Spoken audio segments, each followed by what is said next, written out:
সরকারের প্রতিশ্রুত ১ কোটি কর্মসংস্থান তৈরির জন্য স্টার্টআপ প্রতিষ্ঠানগুলোকে অর্থায়ন করতে চায় বাংলাদেশ ব্যাংক। এজন্য কেন্দ্রীয় ব্যাংক গঠিত ভেঞ্চার ক্যাপিটাল কোম্পানির কাছে রোডম্যাপ চেয়েছেন গভর্নর।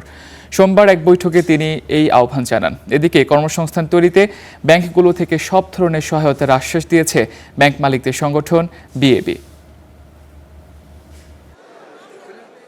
বিএনপি নির্বাচনী ইশতেহারে অন্যতম প্রতিশ্রুতি 18 মাসে 1 কোটি কর্মসংস্থান তৈরি করা। এটি বাস্তবায়নে অন্যান্য প্রতিষ্ঠানের সঙ্গে সহযোগিতা করবে বাংলাদেশ ব্যাংকও। এ লক্ষ্যে স্টার্টআপ প্রতিষ্ঠানকে অর্থায়নের জন্য কেন্দ্রীয় ব্যাংক গঠিত ভেঞ্চার ক্যাপিটাল কোম্পানির সঙ্গে বৈঠক করেন গভর্নর মুস্তাকুর রহমান। কর্মসংস্থান তৈরিতে তহবিলের ব্যবহার নিয়ে পরিকল্পনা চেয়েছেন তিনি।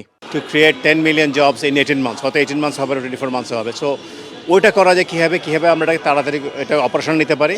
At the same time governor সাহেবের একটা অ্যাডভাইস ছিল যে আমরা এটা রুরাল ইকোনমিতে কীভাবে করা যায়, অ্যাগ্রো ইকোনমিতে কীভাবে হেল্প করা যায়। যে সমস্ত স্টার্টআপগুলো আসছে আমরা ওই রকম স্টার্টআপে যেন আমরা can you look at it more carefully, যেন এটা হলে আমাদের দেশীয় যেটা আছে উপাদানগুলো সেগুলো আপনার ভালো হবে, অ্যাট দ্য সেম টাইম এমপ্লয়মেন্টটা ক্রিয়েট হবে।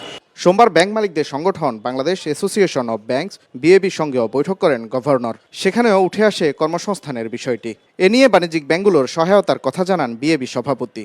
ব্যাংক সেক্টর একটা অরিজিনাল সেক্টর যেখান থেকে ফাইন্যান্সগুলো হবে, কাজে সেটা ডিপেন্ড করে কী ধরনের প্রপোজাল আসতেছে in order to create more job for the people. যেটা গভর্নমেন্টও কমিট করছে যে 1 বছরের মধ্যে 1 কোটি জব করবে। এটা ট্রিমেন্ডাস জব, তার জন্য সবারই সহযোগিতা দরকার। তাহলে আমরা করলে হবে না আর কি। তা আমরা ব্যাংকার হিসেবে যতটুকু করা দরকার ডেফিনেটলি আমরা করবো।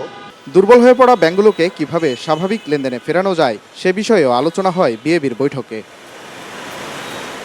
Waleed Sakib, star news, Dhaka.